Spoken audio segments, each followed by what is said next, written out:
नमस्कार, जय जोहार संगवारियों। मैं प्रतीक सिंह आप सबका स्वागत करता हूं अर्जुना क्लासेस के डिजिटल मंच पे। बहुत ही दिल से आप सबका स्वागत करता हूं। क्यों? क्योंकि मेरी बहुत अवेटेड क्लास जिसपे आप सभी ने बहुत ज्यादा स्नेह दिया, प्यार दिया, वो क्लास थी दोस्तों कंप्यूटर की।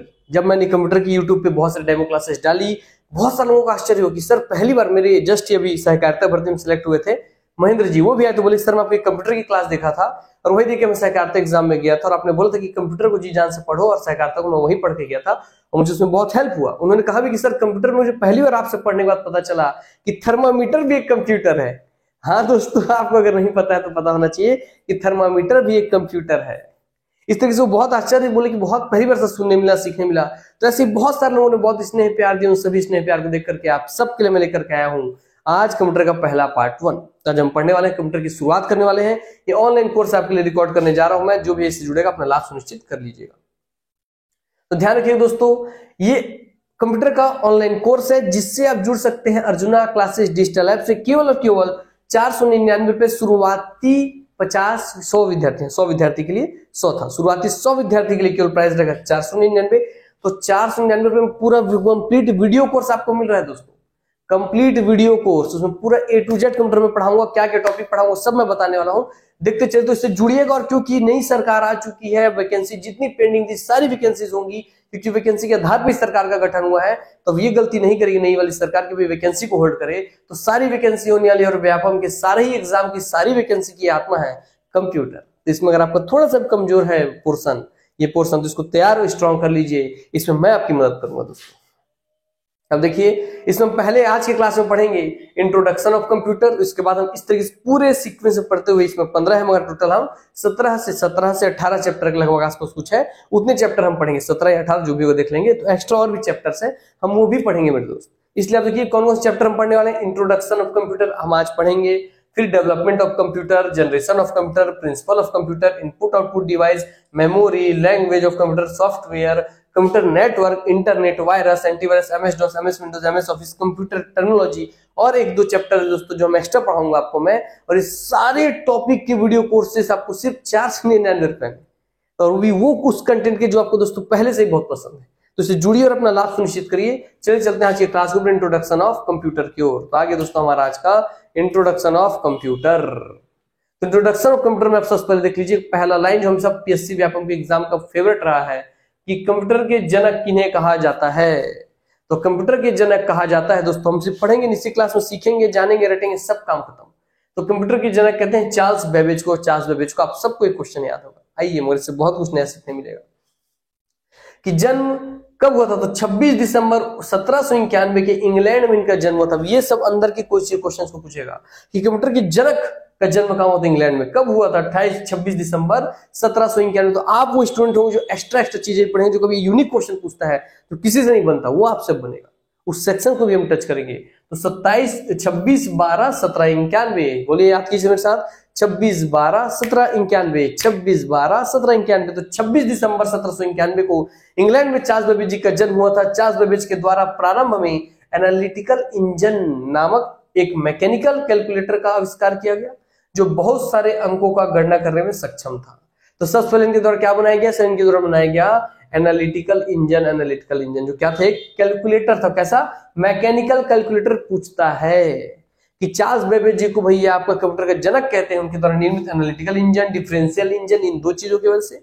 एनालिटिकल इंजन क्या था? तो बोलेंगे मैकेनिकल कैलकुलेटर था। कैलकुलेटर, अभी कंप्यूटर नहीं दोस्तों। इस कैलकुलेटर में कैलकुलेशन करेगा। कैलकुलेशन मतलब गणना करेगा, गणना मतलब संगणना करेगा। इसे संगणना शब्द से कंप्यूटर को संगणक कहा जाता है। आप सुने होंगे कि कंप्यूटर मतलब गणना जो करे। ये सबसे इसका बेसिक इसका परिभाषा था कि जो गणना करे, कैलकुलेशन करे, वो कंप्यूटर है। मगर अब दोस्तों इससे बहुत एडवांस लेवल पे जा चुका है कंप्यूटर, है ना। तो एक एनालिटिकल इंजन एक मैकेनिकल कैलकुलेटर था, चार्ल्स बेबेज ने बनाया था, और जो कि बहुत सारे अंकों को गणना करने में सक्षम था। इतना समझ आ गया कि हाँ सर 26 दिसंबर 1791, 26 12 1791 को चार्ल्स बेबेज का इंग्लैंड में जन्म हुआ था।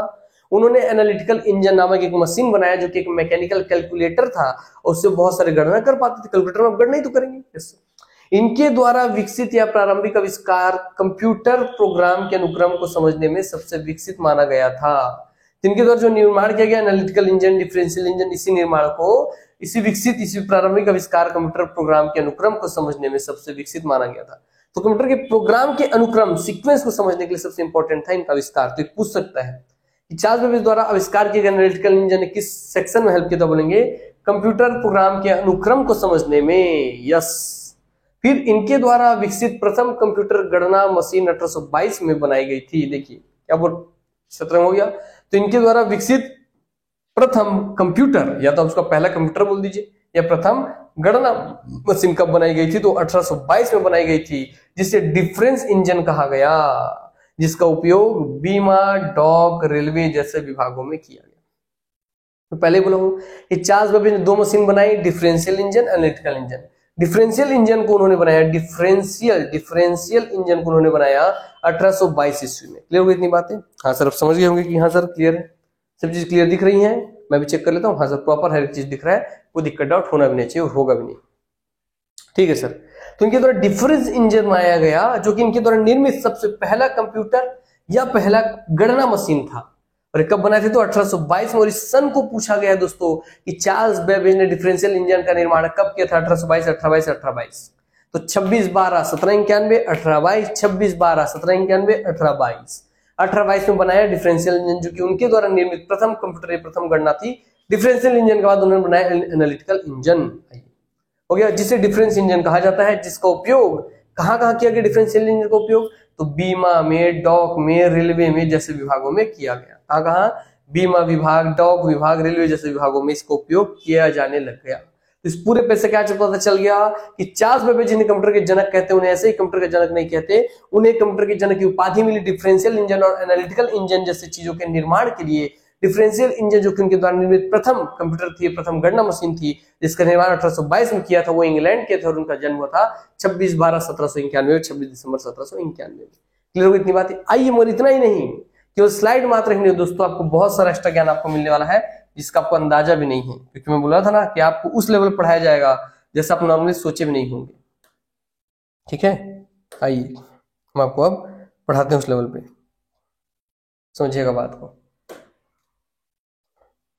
एक बार चलता हूं आपके लिए ताकि दिखा सकूं मैं आपको। अब पहला क्वेश्चन, ठीक है सर, कंप्यूटर वगैरह उन्होंने बना दिया, कंप्यूटर का निर्माण हो गया, मतलब सबसे पहला कंप्यूटर होता है आपके लिए, इसे स्लाइड्स में भी आपको पढ़ाया जाएगा, बिना स्लाइड्स के भी दोस्तों आपको एक्स्ट्रा कंटेंट पढ़ाया जाएगा, जो आपके लिए बहुत बेनिफिशियल होगा। सबसे पहला कंप्यूटर क्वेश्चन होता है, आप वैसे तो मेरे जो ऑनलाइन स्टूडेंट हो जानते होंगे कि व्हाट इज कंप्यूटर। पहले तो ये पता हो कि what is computer, what is computer, computer क्या है या किसे कहते हैं कंप्यूटर। तो मैं एक लाइन बोलूंगा, उसलिए एक लाइन को हमेशा याद रखना आपका, फिर उस एक लाइन को किसी भी चीज से फिट कर देना, आपको पता चल जाएगा ऑटोमेटिक वो कंप्यूटर है या नहीं। चलिए, क्या कौन सा लाइन सर, आइए बताता हूं मैं। वो एक लाइन दोस्तों IPOS, कि दुनिया की जिस भी मशीन में, दुनिया की कोई भी मशीन जिसमें आपका I for input, P for process, O for output और S फॉर स्टोरेज हो रही है मेरे दोस्त। तो जिस दुनिया की किसी भी मशीन जिसमें इनपुट, प्रोसेस, आउटपुट और स्टोरेज हो रही हो, वो अपने आप में भैया क्या कहलाएगा, कंप्यूटर है। और बाकी जो भी यहां से आप डेफिनेशन पढ़े वो सब भूल जाओ, क्योंकि एग्जैक्टली भी आप अपने इस चीज को पूछा कि IPOS बेसिक IPOS की प्रिंसिपल सिद्धांत पे काम करने वाला मशीन को क्या कहते हैं, कंप्यूटर। ये कंप्यूटर किस सिद्धांत पे काम कर रहा था, IPOS। शॉर्टकट में पूछा है IPOS, और फुल फॉर्म में पूछा है इनपुट, प्रोसेस, आउटपुट और स्टोरेज के तौर पे कार्य करने वाला जो मशीन है उसे कंप्यूटर कहते हैं।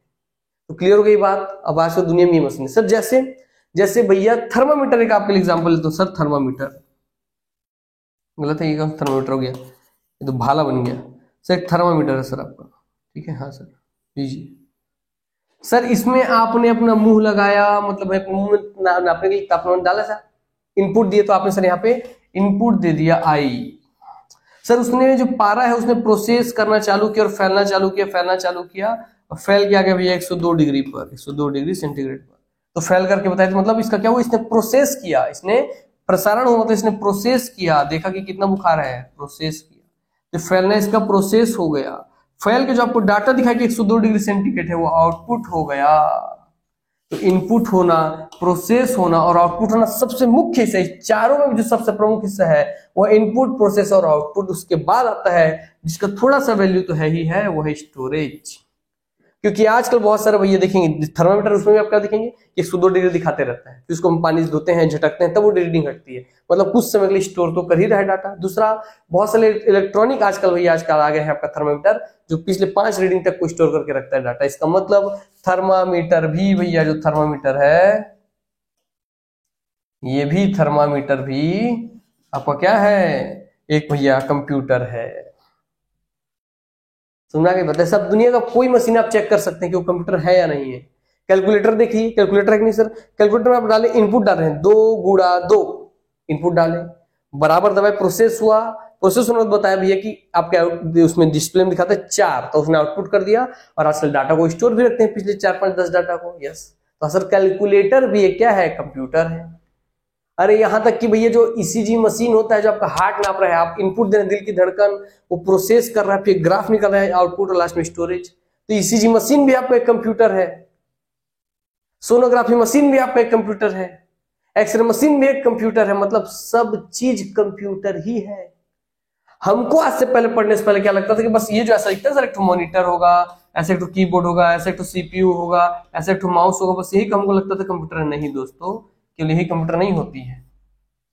हर एक चीज जिसमें इनपुट, प्रोसेस, आउटपुट, स्टोरेज हो रही है, वो हर एक मशीन कंप्यूटर है। तो ये बात अपने दिमाग में बैठा लीजिए, क्या है कंप्यूटर, जिसमें आईपीओएस होती हो। चलिए वापस चलते हैं हम अपने फिर से क्लास की। आइए,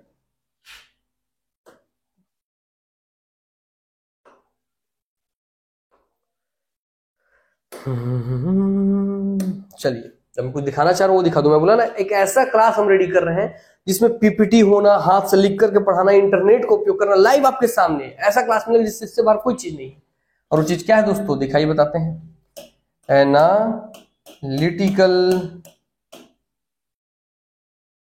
एंड डिफरेंस इंजन। कि अब हम जितना पढ़े उतने हमारे काफी नहीं है मेरे दोस्त, उसका और हम जानेंगे, चिंता मत कीजिए। अभी आप देखिए, सिर्फ इतने से काम थोड़ी चलेगा। आइए इसको हम भी थोड़ा लेट चलते हैं।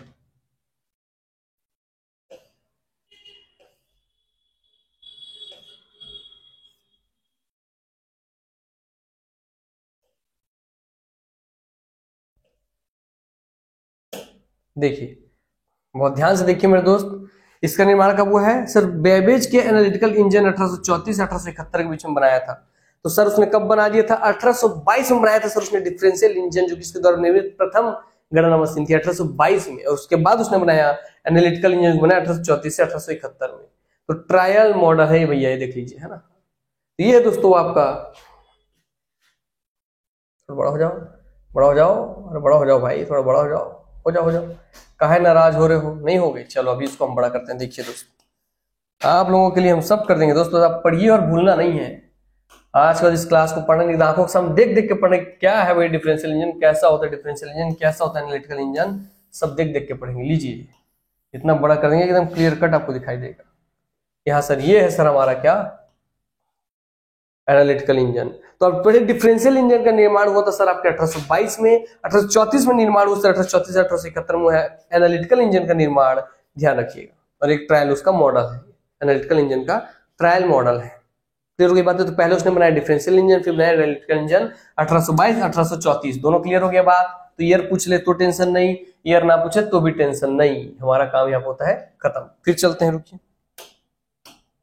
इतने से थोड़ी होगा। अभी तो आपको क्या दिखे हैं, एनालिटिकल इंजन। अब डिफरेंशियल भी देख लीजिए, डिफरेंशियल भी देख लीजिए, डिफरेंस ऐसे लिखते हैं। आइए पहले इमेजेस देख लीजिए।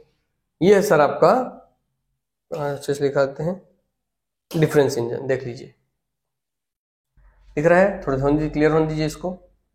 तो Charles Babbage difference engine turns 200 IEEE spectrum, देख लीजिए, ये है दोस्तों आपका डिफरेंस इंजन।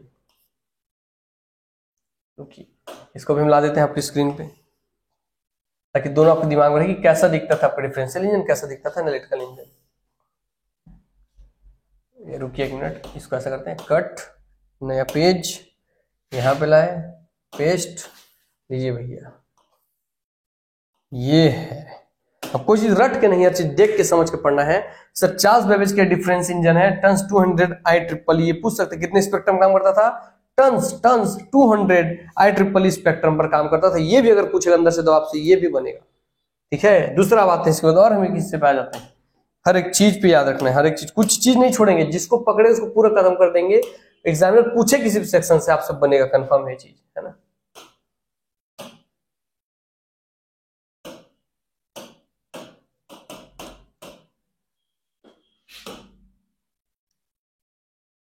देखिए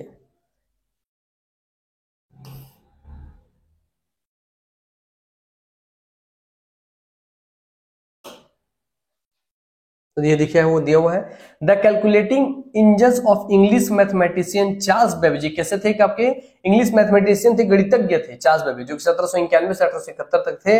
are among the most celebrated icons in the prehistory of computing. Babbage difference engine number 1 was the first successful automatic calculator. तो दुनिया का पहला सक्सेसफुल ऑटोमेटिक कैलकुलेटर भी इन्होंने बनाया था, and remains one of the finest examples of precision engineering of the time. उस समय का अपना सबसे प्रिसीजन, एकदम प्रिसाइज इंजीनियरिंग का भाई एग्जांपल था अपने में, है ना। ठीक, तो चार्ल्स बेबेज को तो आप देख ही लिए हैं। तो देखिए difference between difference engine and analytical engine, क्या अंतर था दोनों में। तो analytical engine can solve any set of calculation with the school. यही आते हैं स्क्रीन पे, रुकिए क्यों देखना छोटा छोटा, अच्छे से देखिए आइए आप।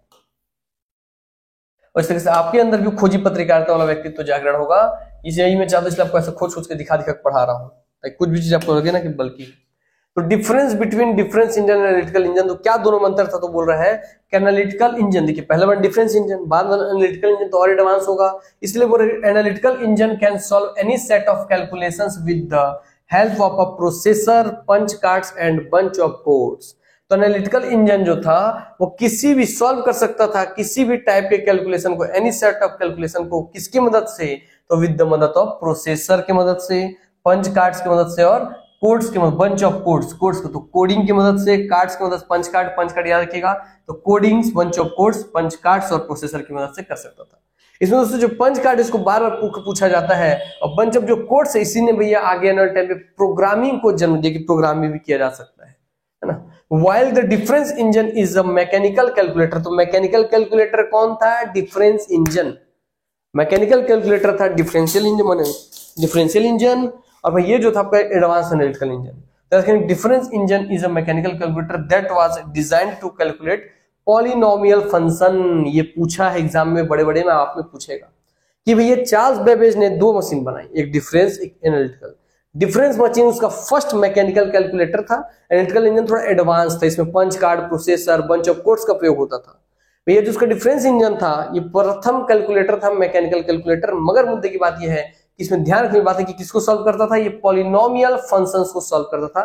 तो ऐसे पूछे किस फंक्शन, पॉलिनोमियल फंक्शन, ये फंक्शन वो फंक्शन, तो पॉलिनोमियल फंक्शंस को। अब चलते हैं वापस अपने इसकी ओर, तो इसकी ओर हमारे बोर्ड की, चलिए ठीक है सर। ये हमारे व्यक्तित्व जो आपको दिख रहे हैं, यही है महानुभाव चार्ल्स बेबेज जी। पहली बार आप चार्ल्स बेबेज जी के बारे में जाने होंगे, ऐसे ये दिखते थे। इनका जन्म हुआ भैया आपका 26 दिसंबर 1791 को, 1871 तक ये रहे, 1791 से 1871 तक इंग्लैंड में हुआ। ये भैया आपके गणितज्ञ थे, है ना, इंग्लैंड के, ध्यान रखिएगा। इन चार्ल्स बेबेज जी ने भैया आपका डिफरेंशियल इंजन, एनालिटिकल इंजन दो मशीन का निर्माण किया। 1822 में बनाया आपका डिफरेंशियल इंजन, 1834-33 में बनाया आपका एनालिटिकल इंजन। क्लियर हो गई बातें। जो डिफरेंशियल इंजन है वो पॉलिनोमियल इक्वेशन को सॉल्व करने का काम आता है। इस सारी जानकारी आप ध्यान में रखिएगा, ठीक। आपने दोनों का इमेज भी देख लिया। अब चलते हैं अगले क्लास में। फिर बोलूंगा इस क्लास को ज्वाइन करेंगे तो ऐसा कंप्यूटर क्लास आप कहीं नहीं पढ़ेंगे, इतना सारा चीज पढ़ोगे ना जिसका कोई हद नहीं है। आप खुद से खोज के उतना सब नहीं पढ़ पाएंगे, इसकी गारंटी है मेरे दोस्त, है ना। चलिए आगे बढ़ते हैं। तो देख लीजिए आपको पता चला पहली बार कि sir ECG machine, sonography machine, आपका जो हार्ट चलता है वही है ना, वो वेंटिलेटर वाला मशीन, वो मशीन, थर्मामीटर, ये सब सर आपका क्या है, कंप्यूटर। हमको पहली बार पता चला, मगर हम तो केवल इसको कंप्यूटर समझते थे, है ना। नहीं भैया, कंप्यूटर के बहुत सारे टाइप्स में से ये एक टाइप है आपका। तो भैया इसमें मॉनिटर, ऐसा जो दिखता है इसको मॉनिटर कहते हैं, इसको बोलते हैं स्पीकर, ये है सीपीयू, ये है कीबोर्ड, ये है माउस, सब आप जानते हैं। ये माइक्रोफोन है, स्पीकर आप जान रहे हैं, सेंट्रल प्रोसेसिंग यूनिट, सीपीयू का full form central processing unit, CPU है। ये हेडफोन है, प्रिंटर है, सब आप जानते हैं। हम नॉर्मली इसको ही कंप्यूटर समझते थे, इसको ही। कि भाई मॉनिटर हो, सीपीयू हो, माउस और कीबोर्ड हो, मगर सच्चाई इससे हटके है, ये मतलब आप भी समझ चुके होंगे, है ना। हाँ सर, चलिए अब समझ गए तो अब आगे बढ़ते हैं। कंप्यूटर शब्द की उत्पत्ति तथा परिभाषा। अब देखिए, अब हम आएंगे उस शब्द पर। कंप्यूटर किसे कहते हैं? जिसमें इनपुट हो, प्रोसेस हो, आउटपुट स्टोरेज हो, IPOS, वो सब कंप्यूटर है। हर एक वो मशीन जिसमें 4 चीज हो रहा है वो आपका कंप्यूटर है। अब आगे बढ़ते हैं कि कंप्यूटर शब्द की उत्पत्ति कहां से हुई। देखिए हम शब्द शब्द को पकड़ के हम चलने वाले। कंप्यूटर शब्द की उत्पत्ति कहां से हुई, उसकी परिभाषा क्या है? तो देखिए कि लैटिन भाषा में के कंप्यूट, कंप्यूट किसका है? कंप्यूट जो शब्द हो लैटिन भाषा का शब्द है, तो लैटिन भाषा क्योंकि पूछा है कि कंप्यूटर का जो कंप्यूट हो किस शब्द का है, तो बोलेंगे लैटिन भाषा। किस भाषा का? तो लैटिन भाषा के शब्द कंप्यूट से लिया गया है। लैटिन भाषा के शब्द कंप्यूट से लिया है। दोनों ही क्वेश्चन पूछता है दोस्तों, याद रखिएगा। तो लैटिन भाषा का शब्द कंप्यूट से लिया गया है, क्योंकि कंप्यूट शब्द का अर्थ होता है गणना करना, इसलिए तो कंप्यूटर को संगणक संगणक संगणक कह दिया जाता है।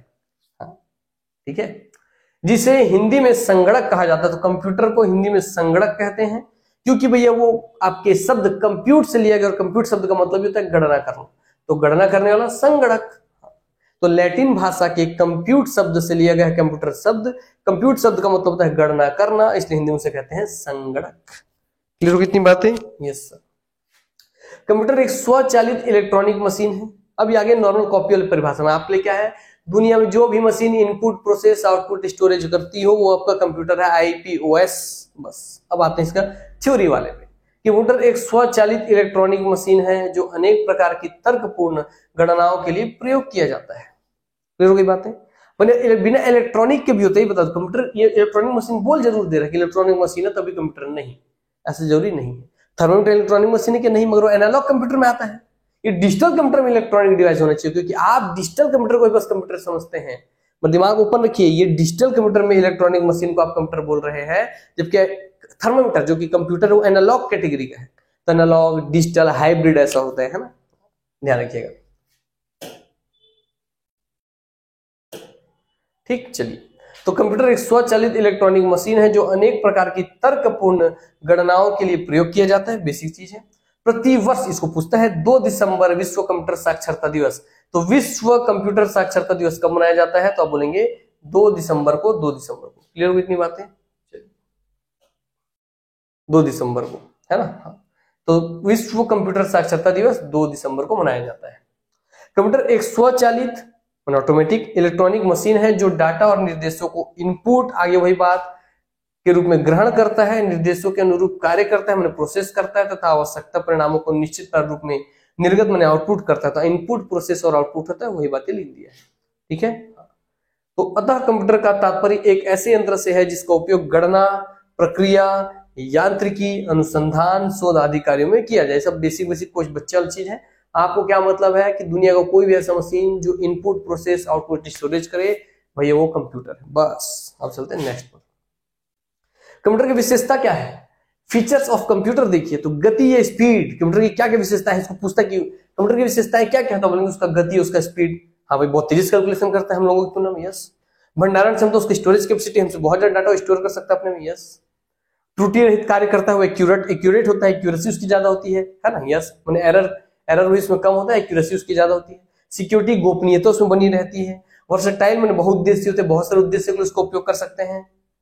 बहुउद्देश्य होता है। सक्षमता, डिलीजेंस होता है भैया, है ना। स्वचालित, ऑटोमेटिक होता है वो। यहाँ इतना तो उतना शब्द जो था दोस्तों, ये आपको केवल याद रखना है कंप्यूटर की विशेषताओं में, क्योंकि आपको एग्जाम्पल ऐसे देगा कि कंप्यूटर की विशेषताएं निम्नलिखित हैं, नीचे में से छांटिए। ये निम्न विशेषताओं में से कौन सा नहीं है, तो कौन कौन है पता होगा, तो जो नहीं हो ऐसे हो जाएगा। कौन कौन है? गति, कंप्यूटर की गति उसकी विशेषता है। भंडारण क्षमता उसकी विशेषता है। त्रुटि रहित कार्य यानी कि उसकी एक्यूरेसी उसकी विशेषता है। सिक्योरिटी माने गोपनीयता उसकी विशेषता है। वर्सेटाइल उसकी वही विशेषता है। बहुउद्देशीय, वर्सेटाइल उद्देश्य की विशेषता है। डिलीजेंस, सर डिलीजेंस सक्षमता क्या होती है? तो एक मशीन होने के कारण कंप्यूटर पर बाहरी वातावरण का कोई प्रभाव नहीं पड़ता, वह किसी भी कार्य को बिना रुके कर सकता है। यही है सक्षमता। उसकी क्षमता है भैया लगातार काम करने की। यस। डिलीजेंस है, सक्षमता है, और स्वच्छ ऑटोमेटिक होता है। ये सब चीजें, ये सब उसकी विशेषता है, ध्यान रखेंगे। स्वचालित होना, डिलीजेंस सक्षमता होना, बहुउद्देशीय वर्सेटाइल होना, गोपनीयता सिक्योरिटी होना, त्रुटि रहित एक्यूरेसी होना, भंडारण क्षमता होना, और गति स्पीड होना। अब की पॉइंट्स बन गए। अब इन की पॉइंट्स को समझिए कि कंप्यूटर के द्वारा 1 सेकंड में लाखों गणनाएं की जा सकती हैं, इसलिए उसकी स्पीड तो बहुत ज्यादा है।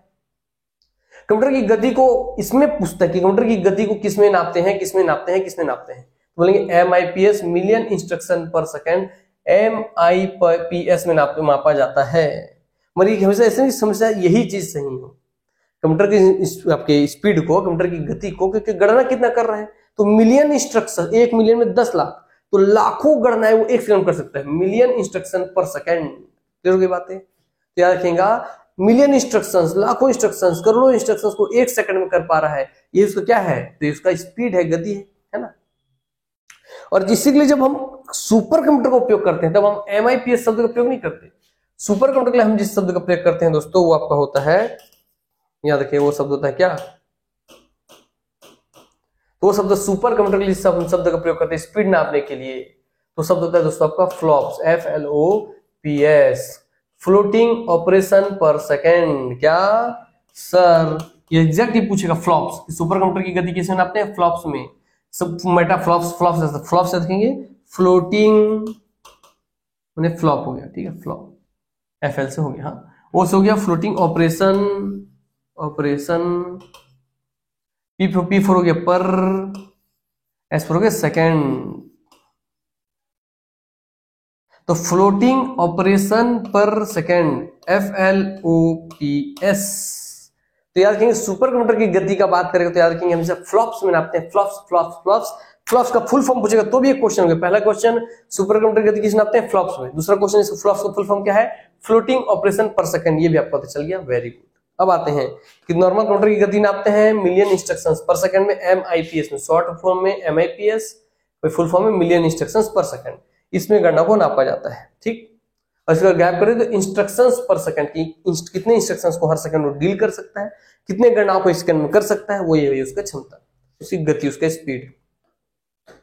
अतः कंप्यूटर प्रोसेसर की स्पीड को, और कंप्यूटर प्रोसेसर की स्पीड अगर बोल दे, कंप्यूटर कितने ऑपरेशंस कर रहे हैं, इसलिए भाई बार बार ऑपरेशन ला रहा हमें कि मिलियन फ्लोटिंग ऑपरेशंस पर सेकंड है ना, मिलियन इंस्ट्रक्शंस को पर सेकंड में सॉल्व कर रहे हैं, इतने सारे इंस्ट्रक्शंस को।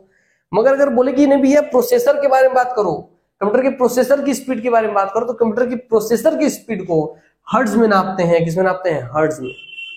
आपको ये मैं सीमत मैं दिल से बात करता हूँ, क्योंकि मैं दिल से पढ़ाता हूँ, दिल से आप लोगों को चाहता हूँ, इसमें दिल से जानो भैया, आपको देख के ही महसूस हो गया कि कंप्यूटर की क्लास में इतनी एक चीज पे अंदर जोड़ दे देके शायद ही आप कभी और कंप्यूटर पढ़े होंगे, और आपको लगता है नहीं सर सही बोल रहे हैं आप, दिल से आप बहुत ज्यादा मेहनत करके आप पढ़ा रहे हैं, इसके बाद हमको बहुत अच्छे समझ में आ जाएगा हर एक चीज, तो जरूर भैया कमेंट बॉक्स में इसके बारे में लिख दीजिएगा, ठीक है। यूट्यूब में इसको डेमो डालो, इसलिए लिखिएगा, बाकी ऐप में तो कोर्स रहेगा ही, है ना, पहले डेमो वीडियो ग्रुप में आपको मिलेगा, इसलिए तो जो देखेंगे डेमो ग्रुप में वो लिख दीजिएगा कंप्यूटर में, ताकि पता चले आप लोग कितना स्नेह करते हैं मुझे। आइए तो कमेंट कर दीजिए, एक तो प्यारा सा लाइक कर दीजिए, वीडियो को शेयर कर दीजिए, आप ही का सर हूं, अपना हूं, है ना।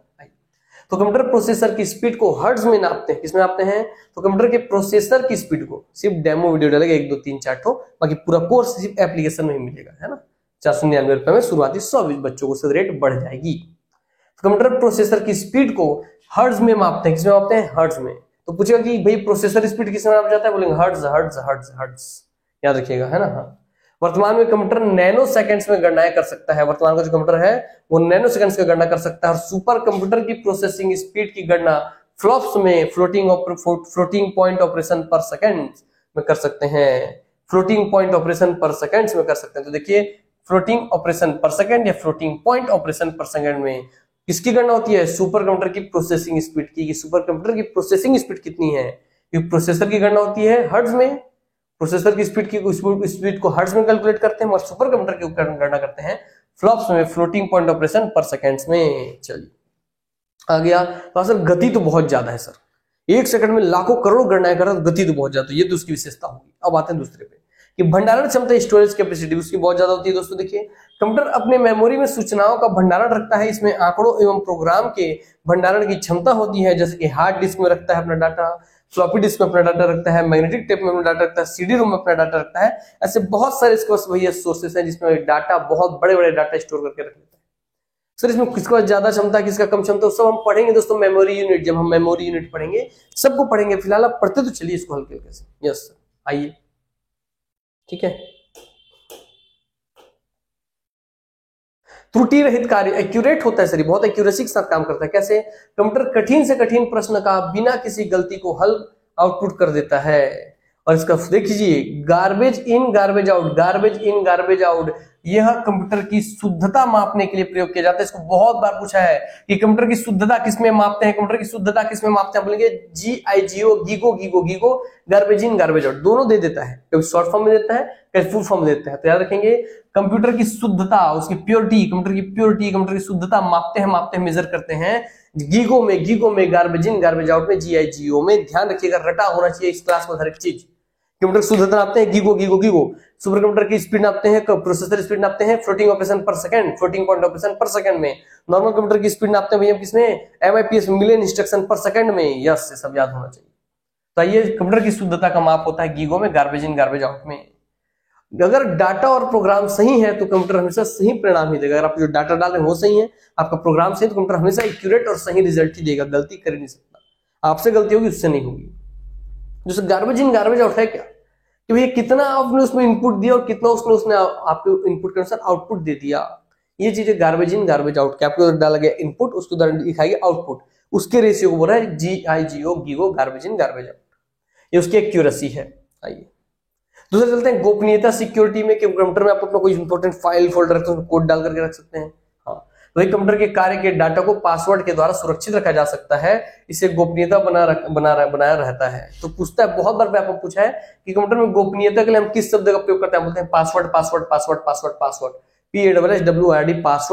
पासवर्ड शब्द बार बार पूछे एग्जाम में कि गोपनीयता सिक्योरिटी के लिए कंप्यूटर में किस शब्द का प्रयोग होता है, तो पासवर्ड। गोपनीयता सिक्योरिटी का माध्यम क्या है, पासवर्ड। याद रख लीजिएगा। आइए आगे बढ़ते हैं। बहुउद्देशीय है, ये वर्सेटाइल होना। कंप्यूटर के एक समय में ही अलग अलग तरह के कार्य आसानी से एक साथ किए जा सकते हैं, तो वर्सेटाइल है। एक समय बहुत सारा काम कर सकता है। आप इसमें कैलकुलेशन कीजिए, करते रहेगा, उधर आप कोई पावर पॉइंट को रन कर दीजिए, प्रोग्राम रन होता रहेगा, इधर कोई पीछे में और बैकग्राउंड कुछ गेम होता रहेगा, तो बहुत सारे काम एक साथ ही कर सकता है। इसलिए कैसा है, वर्सेटाइल है, एक समय में ही अलग अलग तरह के कार्य आसानी के साथ ये कर सकता है। चलिए, बहुउद्देशीय वर्सेटाइल आप पढ़ लिए हैं। सक्षमता डिलीजेंस आप पहले बता दिया था कि सक्षमता डिलीजेंस क्या होता है। ये होता है कि एक मशीन होने के कारण कंप्यूटर पर बाहरी वातावरण का कोई प्रभाव नहीं पड़ता, कि धूप है, पानी है, गर्मी है, ठंडी नहीं, बेस सब मौसम में आपको नॉर्मल जो टेम्परेचर उसकी मशीन के लिए चाहिए, यानी कि एकदम अंटार्कटिका आर्कटिक में ले गए, एकदम भी आपके क्या बोलते हैं थारगिस्तान में ले गए, वैसा नहीं, नॉर्मल टेम्परेचर में, बाकी वही इसको कोई प्रभाव नहीं पड़ता, अच्छे से काम करते। तो एक मशीन होने के कारण कंप्यूटर पर बाहरी वातावरण का वैसा प्रभाव नहीं पड़ता है जैसे इंसानों पर पड़ता है। किसी भी कार्य को बिना रुके ये कर सकता है ना। इसको ना बाथरूम जाना है, ना खाना खाना है, ना उठना है, ना दौड़ना है, ना नाचना है, ना गाना है, ना पतीक पा जाना है, ना भैया इसको बस क्या बोलते हैं अपने वो, ना सोना मोना टोना बाबू जादू टोना करना ही नहीं है, इसलिए फ्री है भैया है ना। इसलिए क्या करता है, आराम से बिना रुके किसी भी काम को कर सकता है। यही इसका डिलीजेंस, कि बाहरी वातावरण से प्रभावित नहीं होता है, वही अपना काम लगातार बिना रुके कर सकता है। अगला ऑटोमेटिक होता है, स्वचालित होता है। कंप्यूटर एक स्वचालित मशीन है जिसमें गणना के दौरान मानवीय हस्तक्षेप की संभावना नगण्य रहती है। आप 2 गुणा 2 डाल दिए, 4 करके बताएगा, उसमें आप कुछ नहीं कर सकते, ऑटोमेटिक करके बताएगा। तो ये ऑटोमेटिक करके बताएगा। हालांकि कंप्यूटर को कार्य करने के लिए निर्देश उपयोगकर्ता द्वारा ही दिया जाता है, हालांकि उसको क्या काम करना है उसका इंस्ट्रक्शंस हम ही देते हैं, यूजर ही देता है। तो कंप्यूटर को इंस्ट्रक्शंस कौन देता है, यूजर देता है। यूजर इंस्ट्रक्शंस मतलब निर्देश देता कौन है, उपयोगकर्ता, मतलब आपको यूजर देता है। ठीक है सर। तो कंप्यूटर की विशेषता क्या क्या हो गई सर, उसकी स्पीड, गति, भंडारण क्षमता, storage capacity, accuracy, security, versatile, diligence और ऑटोमेटिक होना। यस, चलिए इतना समझ गए भैया। आप लोग तो पूरा गला सुखा दिए मेरा, बुलवा करके एकदम। मैं भी एकदम जोश में हूं, नहीं छोड़ेंगे इस बार। वैकेंसी लेना है, बहुत अच्छा हाथ में आया है मौका, चूकना नहीं है इस वैकेंसी को। अब हम जो वैकेंसी आएगा वो आपका होना चाहिए, इसलिए जुड़िए और पढ़िए।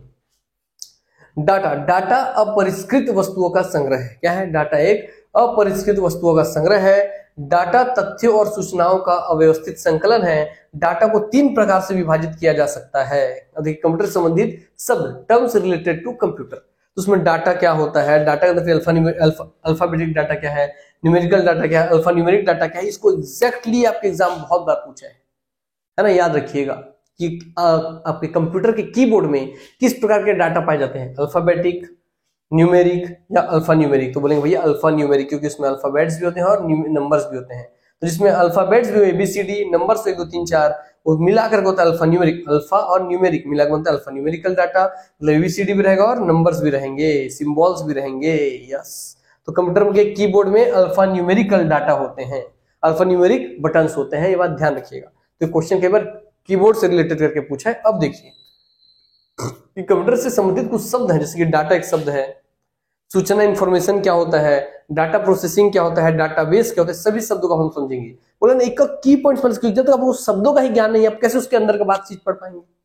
अनुदेश इंस्ट्रक्शन क्या होता है, प्रोग्राम क्या होता है, हार्डवेयर क्या होता है, सॉफ्टवेयर क्या होता है, सब आप समझेंगे। कंप्यूटर सिस्टम क्या होता है, सब आप समझेंगे। उसके बाद भाई इसका आगे आएगा। ठीक है, चलिए अभी तक सबको हम समझने की कोशिश करते हैं। डाटा क्या है, तो डाटा अपरिष्कृत वस्तुओं का संग्रह। किसका, अपरिष्कृत, इसमें कोई प्रोसेसिंग नहीं हुआ है ना। हाँ, डाटा तथ्यों और सूचनाओं का अव्यवस्थित संकलन। क्या अव्यवस्थित संकलन, क्या डाटा फैक्ट्स एंड इंफॉर्मेशन का अव्यवस्थित भैया क्या है, संकलन है, ग्रुप है।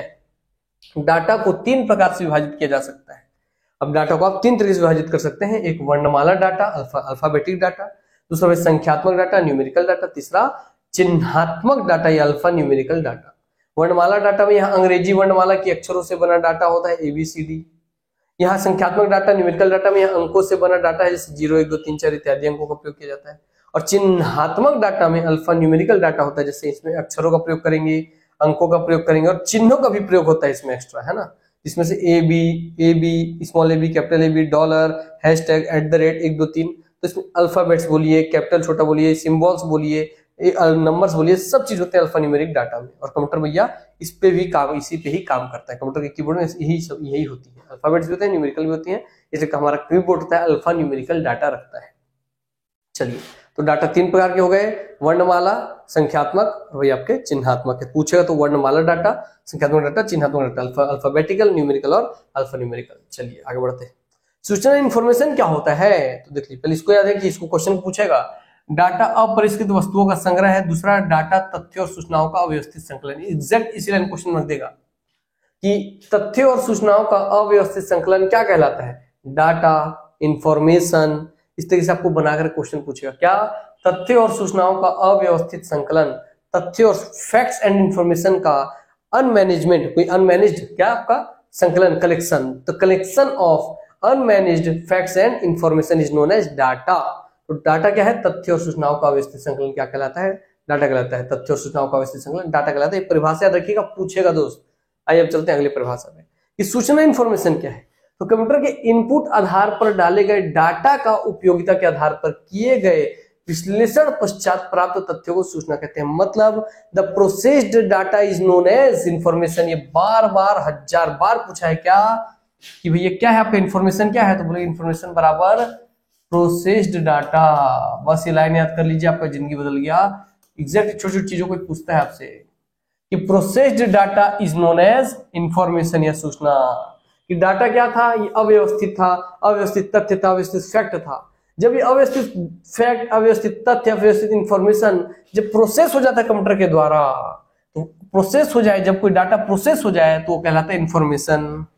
तो डाटा ही इंफॉर्मेशन है, मगर डाटा वो कब कहलाएगा, जब वो अनप्रोसेस्ड है, प्रोसेस नहीं हुआ, और जब वो प्रोसेस हो जाए तो इंफॉर्मेशन कहलाता है। So processed data is known as information. आपको प्रोसेस्ड डाटा को हम क्या कहते हैं, इंफॉर्मेशन कहते हैं। याद रखिए, processed data is known as information. ठीक, अब आप समझ गए, ये लाइन याद रखिएगा। कंप्यूटर में इनपुट आधार पर डाले गए डाटा उपयोगिता के आधार पर किए गए विश्लेषण पश्चात प्राप्त तथ्यों को हम क्या कहते हैं, सूचना कहते हैं। विश्लेषण पश्चात प्राप्त तथ्य तो प्रोसेस हो गया, तो processed data is known as information. Computer में सूचना में से उत्पाद डेटा प्रसंस्करण से मिलता है, और प्रोसेस्ड को हिंदी में बोलेगा तो प्रसंस्कृत डाटा। प्रसंस्कृत डाटा इज नोन एज सूचना, याद रखिएगा, है ना। तो प्रोसेस को हिंदी में बोलते हैं प्रसंस्करण या प्रसंस्कृत होना। ठीक, तो चलिए अब समझिए, कंप्यूटर में सूचना में से उत्पाद डेटा प्रसंस्करण से मिलता है। कंप्यूटर में जो सूचना है, जो इंफॉर्मेशन है, वो उत्पाद या डेटा के प्रसंस्करण से मिलता है। वही बात को लिख दिया। क्या बोल रहा है, देखिए ध्यान देखिए कि कंप्यूटर में सूचना यानी कि इंफॉर्मेशन उत्पाद या डेटा के प्रसंस्करण यानी कि प्रोसेस्ड से मिलता है। तो जब कोई उत्पाद या डाटा का प्रोसेसिंग हो जाए, कोई डाटा या उत्पाद का प्रोसेसिंग हो जाए, तो वो इंफॉर्मेशन कहलाता है कंप्यूटर के लैंग्वेज में। वही तो बात बोल रहे, तो processed data is known as information. में बोला ना, आपके सामने बुक होती है, थ्योरी होती है, अब थ्योरी पढ़ भी लेते हैं, आगे निकल भी जाते हैं, आपको लगता है मैं सब पढ़ लिया, मगर जब तक इसका ऐसा एनालिसिस करके नहीं पढ़ेंगे, तो आपसे क्वेश्चन पूछेगा तो आपको पढ़ लेना ही पड़ेगा। क्वेश्चन पूछ लेगा, processed data is known as information, processed ये, प्रोसेस्ड वो। प्रोसेस के डाटा क्या कहलाता है, इंफॉर्मेशन कहलाता है, ये कहलाता है, वो कहलाता है, कंफ्यूजन होना तय है। अब आपको कभी कंफ्यूजन नहीं होगा। आइए मतलब एक एक शब्द सिखाऊंगा दोस्त, चिंता मत कीजिए।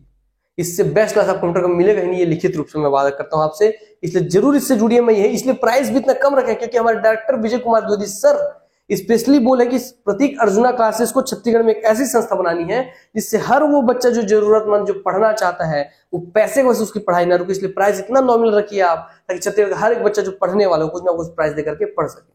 और प्राइस क्यों रखिए, ताकि क्योंकि हम ऑनलाइन जब पढ़ाते हैं बच्चों को उसका लिमिट है, 1000 बच्चे देख सकते हैं, 100 बच्चे देख सकते हैं, 200 बच्चे देख सकते हैं। तो भैया अगर फ्री कर दिया जाए, कई लोग ऐसे पूछते हैं मंद बुद्धि लोग, फ्री कर दीजिए जिससे अच्छा आपको पढ़ाना है तो फ्री कर देंगे तो जो पढ़ने वाले व्यक्ति है ना उनसे ज्यादा बिना पढ़ने वाली भीड़ वहां आ जाएगी, पूरा सर्वर फेल कर देगी, सर्वर क्रैश हो जाएगा और जो पढ़ने वाले बच्चे हैं वो भी नहीं पढ़ पाएंगे। इसलिए कुछ ना कुछ तो प्राइस रखना पड़ता है, क्योंकि इतना भैया आपका बिजली लगता है, डाटा लगता है, टीचर की फीस लगती है, तो वो भी चीजें मगर उसके बाद भी आपको मैं वादा करता हूँ कि इतने कम प्राइस में कंप्यूटर की क्लास, इस लेवल का क्लास नहीं मिलेगा। या आप खुद अपने आसपास में इतने साल से अगर आप पढ़ रहे हैं तो आपको खुद देखे होंगे। इसलिए जुड़िए, मेरा यही कहना है, क्योंकि इस मौके को मत गवाइए। 50 स्टूडेंट के लिए 499 है, फिर प्राइस बढ़ेगा शायद 100, फिर 100 ऐसे करके पर 50 स्टूडेंट पे बढ़ते जाएगा, पहले 499, फिर 599, फिर 699। तो जब ये पहुंच जाए 1000-1200 उससे पहले ही पढ़ लीजिए, जुड़ जाइए इससे। मेरे यही आप सबसे है, मैं सलाह चाहता हूँ, क्योंकि मैं दिल से देखिए यार, मैं जानता हूँ कि स्टूडेंट होते हैं तो कितना हमको जरूरी होता है सही चीज पढ़ना जानना, और जब इतने कम प्राइस मिले तो तुरंत जुड़ करके पढ़ना चालू कर देना चाहिए। क्योंकि आपको दिल से ये तो पता चल गया इतने देर में कि हाँ सर, इस तरीके से कंप्यूटर ना हम खुद कभी घर में पढ़े थे ना हमको किसी ने पढ़ाया है। लिखित देर आप नहीं पढ़े होंगे कंप्यूटर इस तरीके से, आपको कभी पीजीडीसी एडीसी आप जो भी किए हो, फिर भी आपको कंप्यूटर में ऐसा एक डाटा एक शब्द का मतलब नहीं समझाया गया होगा। लिखित देता हूँ आपको, इसलिए पढ़िए और सीखिए और एग्जाम में पोस्ट लेकर के आना है दोस्त मिलने, और मिलने आना फिर मुझसे, है ना, पोस्ट लेकर के। चलिए तो आते हैं दोस्तों डाटा प्रोसेसिंग। डाटा प्रोसेसिंग क्या होता है देखिए, वही डाटा प्रोसेसिंग क्या, डाटा प्रोसेसिंग होने के बाद इंफॉर्मेशन कहलाता है। वही चीज अब देखिए डाटा प्रोसेसिंग क्या है, तो डाटा का उपयोगिता के आधार पर किया जाने वाला विश्लेषण ही डाटा प्रोसेसिंग कहलाता है। तो प्रोसेसिंग ऑफ डाटा क्या है, तो processing of data is known as analysis of data. याद रखिएगा, शब्द दे दे रहा हूं, एग्जाम क्या क्या पूछेगा भैया क्या, इंफॉर्मेशन क्या है, इंफॉर्मेशन क्या था बोलोगे, processed data is known as information. अब बोलेगा फिर प्रोसेस होना क्या है, डाटा का प्रोसेस होना क्या है, तो प्रोसेस होना डाटा, जो डाटा प्रोसेस हो गया तो इंफॉर्मेशन कहला रहा है, बट प्रोसेस होना क्या है पूछेगा तब सीधा बोलेंगे कि विश्लेषण डाटा प्रोसेसिंग कहलाता है। क्या इसका मतलब, analysis of data is known as processing. अब बोलिए, और डाटा प्रोसेसिंग क्या है, analysis of data is known as data की प्रोसेसिंग। डाटा का एनालिसिस करना, डाटा का विश्लेषण करना ही आपका प्रोसेसिंग कहलाता है। कह रही 2 गुणा 2 लिखा है, मतलब भैया तू कैलकुलेशन करना चाहिए, इसको 4 बताना है। अरे साइन 60 डिग्री का, मैंने साइन 60 डिग्री का मान पूछ रहा है, 2 गुणा 2 नहीं करना है। तो डाटा का विश्लेषण करके ही तो डिसाइड करें कि ये डाटा चाहता क्या है आपसे। हाँ अब सुनना की बात है। आइए चलिए आगे बढ़ते हैं, इसको ध्यान रखिएगा। Analysis of data is known as data processing और processed data is known as information. Processed data, तो processed data is known as information और analysis of data is known as processing. Computer में प्रोसेसिंग का मुख्य लक्ष्य data को सूचना में बदलना है। और प्रोसेसिंग का मतलब ही क्या है, उसका मेन मतलब यही है कि वो डाटा को इंफॉर्मेशन में बदल दे, डाटा को सूचना में बदल दे। देख लीजिए इसको, फिर क्वेश्चन आ गया आपके सामने एक और, क्या कि भैया प्रोसेसिंग का मुख्य लक्ष्य क्या होता है, what is the aim of, what is the, बोला ना एक शब्द का समझ जहां से क्वेश्चन निकलता है, what is the aim of processing of data. Processing का मुख्य लक्ष्य होता है डाटा को सूचना में बदलना, ठीक है। इसलिए कीवर्ड मैंने क्या दिया कि information is equal to processed data. तो आईपीडी, इंफॉर्मेशन डाटा, बीच में प्रोसेसिंग, कि प्रोसेस करेंगे डाटा को तभी वो इंफॉर्मेशन कहलाएगा। और भैया प्रोसेसिंग का मेन एम ही यही है, प्रोसेसिंग का मेन एम ही यही है कि डाटा को इंफॉर्मेशन में बदल दे। तभी तो बीच में बैठा है दोनों के, देखिए दोनों के बीच में बैठा है भैया। हाँ सर, हाँ सही बोल रहे हैं, बीच में बैठा है, ठीक। अब आप अच्छे समझ गए होंगे, यस सर हम अच्छे समझ गए सर, इंफॉर्मेशन, ठीक है, प्रोसेसिंग, और आपको हो गया लास्ट में डाटा। तो देखिए डाटा का प्रोसेसिंग होने से वो इंफॉर्मेशन कहलाता है। प्रोसेसिंग का मेन एम है कि वो डाटा को इंफॉर्मेशन में बदल दे, और प्रोसेस किया हुआ डाटा ही इंफॉर्मेशन कहलाता है।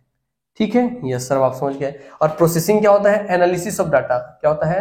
Analysis of data.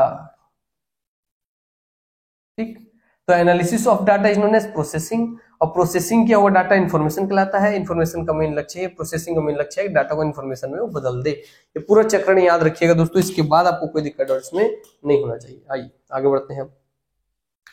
डाटाबेस क्या कहलाता है? तो डाटाबेस क्या होगा? देखिए, डाटा आप समझ गए, डाटा के प्रोसेसिंग आप समझ लिए, डाटा इन्फॉर्मेशन कैसे बदलता है, तो डाटा क्या होता है देख लिए, डाटा इन्फॉर्मेशन कैसे बदलता है देख लिए, डाटा का प्रोसेसिंग कैसे होता है देख लिए, मतलब हर एक चीज दिखेगा आपके अंदर। डाटाबेस देख लीजिए, अब डाटाबेस क्या होता है, तो यह डाटा का डिजिटल रूप में व्यवस्थित संकलन है जिसका उपयोग विभिन्न उद्देश्यों के लिए होता है। तो क्या है? डाटा का डिजिटल रूप में व्यवस्थित संकलन, डाटा का डिजिटल रूप में व्यवस्थित संकलन। तो पूछेगा डाटा का डिजिटल रूप में व्यवस्थित संकलन या डाटा का व्यवस्थित संकलन क्या कहलाएगा? तो अपने डाटाबेस, मतलब जिसमें मैं आज कोई कैलकुलेशन किया, एक फाइल बना के रख दिया, कल कैलकुलेशन एक फाइल बना के रख दिया, परसों कोई कैलकुलेशन एक फाइल बना के रख दिया, परसों कुछ प्रोग्राम चलाया, फाइल बना के रख दिया, सारे फाइल को मैं एक फोल्डर में डाल दिया, फिर उसके बाद ऐसे बहुत सारा काम किया, सबको सुव्यवस्थित तरीके से रख दिया। तो जितना collection of processed information, processed data, तो कलेक्शन ऑफ प्रोसेस्ड डाटा या कलेक्शन ऑफ इंफॉर्मेशन, क्या collection of information is known as, ये देखिए डाटा प्रोसेस होकर इंफॉर्मेशन बदल गया, तो डाटा का डिजिटल रूप में व्यवस्थित संकलन, तो ये जब उसको डिजिटल रूप में संकलित कर रहा है तो वही उसका क्या हो चुका है? इंफॉर्मेशन हो, है ना, इंफॉर्मेशन। इसको ऐसे लिख देता हूं, तो कलेक्शन, इसको दो तरीके से पूछेगा, collection of processed data, processed data, तो कलेक्शन ऑफ प्रोसेस्ड डाटा, संकलन करना है प्रोसेस किए हुए डाटा को, तो कहलाता है आपका डाटाबेस। ऐसा बेस, ऐसा फोल्डर जिसके अंदर भी बहुत सारे अलग अलग फाइल बन करके रखे हुए हों, तो पूरा फोल्डर क्या कहलाएगा? डाटाबेस कहलाएगा आपका। क्या आपका पूरा जन्म कुंडली मेरे पास, आपका पूरा डाटाबेस मेरे पास है। कि आपका जन्म हुआ, कब 12th पढ़े, कितना परसेंट पास हुए, तो पूरे हम बनाते हैं बायो डाटा पढ़ाते हैं, यस। तो भैया याद रखेंगे, collection of processed data is known as database. पहला तो ये लाइन पूछेगा। दूसरा पूछेगा कलेक्शन ऑफ, क्योंकि प्रोसेस किया हुआ डाटा क्या कहलाता है? इंफॉर्मेशन कहलाता है। ये कलेक्शन किया हुआ आपका भैया प्रोसेस किया हुआ डाटा इंफॉर्मेशन कहलाता है, इसलिए collection of information, information is known as database. तो दो तरीके से आपको पूछेगा, कलेक्शन ऑफ प्रोसेस्ड डाटा क्या कहते हैं? तो डाटाबेस। कलेक्शन ऑफ इंफॉर्मेशन क्या कहते हैं? तो बोलेंगे डाटाबेस, क्योंकि प्रोसेस किए हुए डाटा को हम इंफॉर्मेशन कहते हैं। अब बोलिए कैसे चुकेंगे आप? ये सब, यही सब क्वेश्चन सबसे ज्यादा डाउट करता है। ये कभी डाउट नहीं करते कि वायरस का नाम है कि एंटीवायरस का नाम, वो तो रट लेता है आदमी।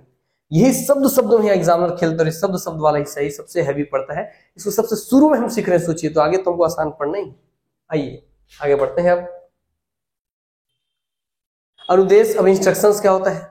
एक था इंफॉर्मेशन, ध्यान दीजिएगा, वो था इंफॉर्मेशन, कि प्रोसेस किया हुआ डाटा इंफॉर्मेशन कहलाता है, जो हम इनपुट करते हैं। अब इसमें बोला इंस्ट्रक्शन, तो इंफॉर्मेशन और इंस्ट्रक्शन अलग अलग चीज है। इंफॉर्मेशन का मतलब होता है सूचना, ये इंस्ट्रक्शन है दोस्तों अनुदेश। अनुदेश मतलब आपके द्वारा दिया हुआ आदेश, ऐसा आदेश जिसके अनुरूप भैया कंप्यूटर काम करे। तो आपके द्वारा दिया गया ऐसा आदेश जिसके अनुरूप कंप्यूटर काम करे, वही है अनुदेश या इंस्ट्रक्शंस। तो कंप्यूटर को कार्य, मौलाना कंप्यूटर आपके जिस आदेश के तहत कंप्यूटर कार्य करेगा वही क्या है? अनुदेश या इंस्ट्रक्शंस। होता है इंस्ट्रक्टर, इंस्ट्रक्शन देता है, जवान हप, राइट मुड़, बाएं मुड़, तो वो जो इंस्ट्रक्शन देते हैं वैसे ही उसके इंस्ट्रक्शन सारे आप कार्य कर रहे हैं, बाएं दाएं मुड़ रहे हैं, यस सर, वही इंस्ट्रक्शन, वही आदेश है। तो इसी कंप्यूटर में कि कंप्यूटर को कार्य करने के लिए दिए गए आदेशों को ही हम क्या कहते हैं? अनुदेश कहते हैं या इंस्ट्रक्शंस कहते हैं। तो कंप्यूटर को जो भी काम करना है उस काम के लिए आप कंप्यूटर को जो वो देंगे, निर्देश देंगे, इंस्ट्रक्शंस देंगे, वही क्या उसका आदेश है, वही उसका अनुदेश है, वही उसका इंस्ट्रक्शंस है। जैसे कंप्यूटर तो भाई एक मशीन है, डब्बा, उसको कुछ नहीं पता। अब आपको अगर कंप्यूटर वाले किसी रोबोट, मान लीजिए रोबोट जो कंप्यूटर से पूरा काम करता है, तो आपको काम करना, उसको बताना होगा भाई तू यहाँ पे खड़ा है, यहाँ से दाहिने ओर मुड़ेगा, यहाँ 4 कदम चलेगा, 4 कदम चल। देखिए आप पूरा इंस्ट्रक्शन दे रहे हैं, आप आदेश दे रहे हैं, इंस्ट्रक्शन दे रहे हैं, 4 कदम चलेगा, वहां से बाएं ओर मुड़ेगा, तेरे सामने पूरा किचन का दरवाजा आ जाएगा, वहां 2 कदम चलेगा, सामने में राइट हैंड साइड में 2 डिग्री ऊपर में पीला कलर का डब्बा होगा, उसको तू पकड़ेगा, एंटी क्लॉक खोलेगा, चीनी निकालेगा, भैया उसको तो एक हाथ से भैया इंडक्शन ऑन करेगा, डिग्री सेट करेगा, बर्तन रखेगा, उसमें दूध डालेगा, चीनी को डालेगा, चाय पत्ती को डालेगा, चाय पत्ती इस डब्बे में। तो अब जो प्रोसेस चाय बनवा रहे हैं रोबोट से, तो आपको पहले ही उसको इंस्ट्रक्शन देना पड़ेगा, एक एक इंस्ट्रक्शन। तो दाएं और मुड़ 4 कदम, तो दाएं और मुड़ एक इंस्ट्रक्शन, 4 कदम चल दूसरा इंस्ट्रक्शन, ये चीज ध्यान रखिएगा। क्लियर हो गई बातें? हाँ सर। हाय, तो हर एक एक लाइन जो आप उसको बता रहे हैं वो उसका एक इंस्ट्रक्शन है। और जब पूरे लाइन जो पूरा बहुत सारा लाइन मिलके मतलब चाय बनाने का जो पूरा बहुत सारा इंस्ट्रक्शन मिला के जब वो चाय बना दिया, तो collection of instruction, group of instruction, group of instruction, group of instruction, group of instruction, computer को दिए जाने वाले अनुदेशों के क्रम समूह, तो group of instruction is known as program. तो जब कंप्यूटर को आप एक निर्देश देते हैं, एक इंस्ट्रक्शन देते हैं, तो वो इंस्ट्रक्शन है। वो मतलब से बहुत सारा इंस्ट्रक्शन मिलाकर के कंप्यूटर कोई एक काम करता है, तो पूरा वो काम करने के लिए जितने सारे इंस्ट्रक्शन दिए गए, सारे इंस्ट्रक्शंस के समूह को, सारे इंस्ट्रक्शंस के ग्रुप को, तो group of instruction is known as program. अब आप समझे, पूछता है इसको बहुत अच्छे से। हाँ सर। तो कंप्यूटर को कार्य करने के लिए दिए गए आदेश को है अनुदेश कहते हैं, इंस्ट्रक्शन कहते हैं, और कंप्यूटर को दिए जाने वाले अनुदेशों के क्रम समूह को प्रोग्राम कहा जाता है। तो जो भी आप अनुदेश दे रहे हैं, जो भी आप आदेश दे रहे हैं, जो भी इंस्ट्रक्शन दे रहे हैं, उसके सीक्वेंस में जो कलेक्शन है, सीक्वेंस में जो कलेक्शन होना चाहिए ना उसका, इंस्ट्रक्शंस का जो, क्योंकि देखिए एक भी आपका सीक्वेंस, क्रम बहुत जरूरी है लिखना, कि सीक्वेंशियल ग्रुप ऑफ कलेक्शन है ना, सीक्वेंशियल कलेक्शन करना है आपको भैया किसका, इंस्ट्रक्शंस का। तो सीक्वेंशियल ग्रुप ऑफ इंस्ट्रक्शंस, क्यों? क्योंकि भैया मैं बोलूंगा दाहिने मुड़ 4 कदम चल, और मैं कुछ क्रम बिगाड़ दिया, दाहिने मुड़ बोला मैं 4 कदम जगह सीधे बोला चाय पत्ती का डब्बा पकड़, तो भाई पहुंचा ही नहीं किचन तक। ये सीक्वेंस बहुत जरूरी है। तो इंस्ट्रक्शंस का क्रम के रूप में कलेक्शन ही प्रोग्राम है। तो ऐसे इंस्ट्रक्शन जो सीक्वेंस में है और बहुत सारा कलेक्शन हो जाए उसका, तो ये क्या हो, एक प्रोग्राम है जो किसी न किसी एक उद्देश्य को पूरा कर सकता है। याद रखिएगा। तो वो रहे, कंप्यूटर को दिए जाने वाले अनुदेशों के क्रम समूह को ही हम प्रोग्राम कहते हैं। ये क्या हो गया सर, इंस्ट्रक्शन या अनुदेश हो गया, ठीक है। और ग्रुप ऑफ सीक्वेंशियल, इसको केवल सीक्वेंशियल हटा देता है, सीक्वेंशियल इंस्ट्रक्शंस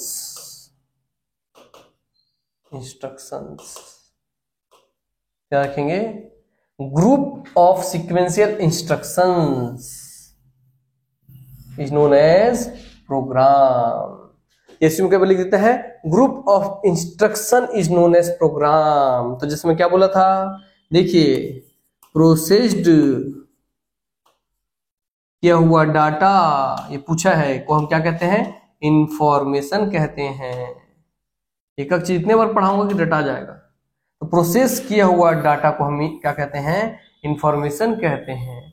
प्रोसेसिंग का उद्देश्य क्या है, डाटा को इंफॉर्मेशन में बदलना। वैसे ही दोस्तों ग्रुप ऑफ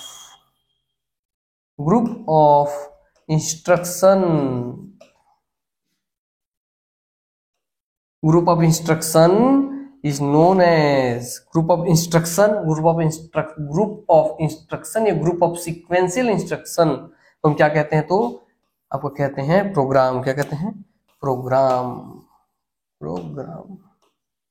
क्लियर हो गई बातें? चलिए, हाँ सर अब हम समझ गए। आइए, अब जब इतना समझ गए तो अब चलते हैं आगे, ठीक है। तो कंप्यूटर को दिए जाने वाले निर्देशों के क्रम समूह को प्रोग्राम कहा जाता है। कंप्यूटर को इंस्ट्रक्शन सेट, मतलब set of instruction, exact line को पूछा है कि सेट ऑफ इंस्ट्रक्शन, ये आपको व्यापक पूछा हुआ है कि set of instruction is known as, set of instruction, set मैंने पूरा सेट है, समूह है, ग्रुप में है, तो set of instructions, group of instruction, तो चाहे सेट लगा दे, चाहे यहाँ पे ग्रुप लगा दे, है ना, चाहे कलेक्शन लगा दे, कोई भी शब्द लगाए, set of instructions, group of instructions, collection of instruction is known as program. तो set of instruction program, group of instruction program, collection of instruction program, और इसमें set of sequential instruction, group of sequential instruction, collection of sequential instruction, ऐसा भी हो सकता है। Yes, तो देखिए इंस्ट्रक्शन के सेट देने वाली तकनीक या टर्म कहलाती है प्रोग्राम। तो set of instruction is known as program. ये हो गया। Yes sir. अब आइए आगे बढ़ते हैं। हार्डवेयर, कंप्यूटर मशीन का वह भौतिक फिजिकल भाग जिसको आप छू सकते हैं, पकड़ सकते हैं, वही उसका भौतिक भाग उसका हार्डवेयर है। तो कंप्यूटर का कोई भी ऐसा हिस्सा जिसको आप छू सके, पकड़ सके, वो क्या हार्डवेयर है ना। यस, तो कंप्यूटर मशीन का वह भौतिक भाग जिसे हम छू कर महसूस कर सकते हैं हार्डवेयर कहते हैं। जैसे कि कीबोर्ड को आप छू सकते हैं, भैया माउस को छू सकते हैं, मॉनिटर को, सीपीयू को, प्रिंटर को, हार्ड डिस्क ड्राइव को, मदरबोर्ड को, प्रोसेसर को, स्पीकर को, सबको आप छू सकते हैं। इसलिए सब कैसे हैं आपके, ये हार्ड है, हार्ड ड्राइव। जैसे मैं डिजिटल बोर्ड को छू सक रहा हूँ, है ना, तो भैया क्या आपका हार्ड ड्राइव है, क्या है आपका हार्डवेयर है, हार्डवेयर है ना। तो जिस चीज को आप छू करके पकड़ के महसूस कर सके भाई क्या हुआ, हार्डवेयर है कंप्यूटर का हर वो हिस्सा। चलिए अब ये भी समझ गए आप। अब आते हैं सॉफ्टवेयर पे। तो सॉफ्टवेयर क्या होगा वही मैं पहले बता दिया हूं। देखिए, group of instruction is known as program और group of program is known as software. आइए, तो सॉफ्टवेयर क्या है, तो अनुदेशों और प्रोग्रामों का समूह। तो बहुत सारे अनुदेश में बहुत सारे इंस्ट्रक्शंस का समूह प्रोग्राम कहलाता है, या बहुत सारे प्रोग्रामों का समूह क्या कहलाता है, तो सॉफ्टवेयर कहलाता है। तो अनुदेशों और प्रोग्रामों का समूह जो कंप्यूटर को यह बताता है कि उसे क्या और कैसे करना है, सॉफ्टवेयर कहलाता है। तो कंप्यूटर को वह बताने वाला कि क्या करना है और कैसे करना है, वो चीज, ये बताने वाली चीज कहलाता है सॉफ्टवेयर। सॉफ्टवेयर को कंप्यूटर की आत्मा कहते हैं, क्योंकि भैया उस जो रोबोट मशीन था उसमें एक सॉफ्टवेयर डाल दिया जिससे उसको पता चल गया कि चाय बनाना है और कैसे बनाना है, क्या बनाना है, तो चाय बनाना है और कैसे बनाना है। इसलिए हर एक सॉफ्ट प्रोग्राम कंप्यूटर में अलग अलग सॉफ्टवेयर डाल दिए अलग अलग उद्देश्य की प्राप्ति के लिए। तो मैंने एक ऐसा बहुत सारे इंस्ट्रक्शंस लिखा, तो बहुत सारे इंस्ट्रक्शन मिलकर बन गया एक प्रोग्राम, और बहुत सारे प्रोग्राम लिखे जिससे मिलकर के पूरा बन गया क्या, चाय बनाने का सॉफ्टवेयर। तो group of instruction is known as program, group of program is known as software. ये ध्यान रखिए, इसी को पूछा है। चलिए, तो वही बातें बोल रहा है कि अनुदेशों और प्रोग्रामों के समूह को कंप्यूटर को यह बताना है कि क्या करना और कैसे करना है। तो सॉफ्टवेयर को कंप्यूटर की आत्मा कहते हैं। तो पूछेगा, बताइए कंप्यूटर की आत्मा किसे कहते हैं, कंप्यूटर की आत्मा किसे कहते हैं, वो which one is known as the soul of computer. Soul of computer is known as software. Software is just like a soul of computer. Software को कंप्यूटर की आत्मा कहते हैं। कंप्यूटर का हार्डवेयर सॉफ्टवेयर के अनुदेशों के अनुसार ही कार्य करता है। कंप्यूटर का जो भी हार्डवेयर होगा, जो भौतिक शरीर जिसको आप छू सकते हैं, पकड़ सकते हैं, वो सॉफ्टवेयर के अनुरूप ही अनुदेश, सॉफ्टवेयर के अनुरूप उसका अनुदेश के अनुसार ही कार्य करता है। कंप्यूटर सिस्टम को नियंत्रित करने वाले प्रोग्राम का नाम सॉफ्टवेयर है। तो ऐसा कोई कंप्यूटर सिस्टम को नियंत्रित कंट्रोल करने वाला कोई भी प्रोग्राम क्या कहलाता है, सॉफ्टवेयर कहलाता है। तो पूछेगा, the program which controls computer system, the program which controls computer system, the program which controls computer system is known as software. तो कंप्यूटर के सभी कार्यों का नियंत्रण करने वाला क्या कहलाता है, भाई आपका क्या कहलाता है, तो प्रोग्राम। तो कंप्यूटर के सभी कार्यों का नियंत्रण करने वाला प्रोग्राम ही आपका सॉफ्टवेयर कहलाता है। तो इसमें याद रखिएगा, इस चीज को मैं आज ही लिख देता हूं, ठीक है, इसको ध्यान रख लीजिएगा। तो बोलेगा भैया ग्रुप ऑफ या सेट ऑफ या कलेक्शन ऑफ, ये तीन शब्द प्रयोग करेगा। तीन शब्द का आगे लिख देगा, ग्रुप ऑफ इंस्ट्रक्शन अगर बोल दिया इंस्ट्रक्शन, तो ये group of instruction is known as, group of instruction क्या कहलाता है sir, group of instruction is known as क्या बोलेंगे, प्रोग्राम। और सर ये group of set of collection of program बोल दिया, प्रोग्राम, इसको हम कहते हैं सॉफ्टवेयर।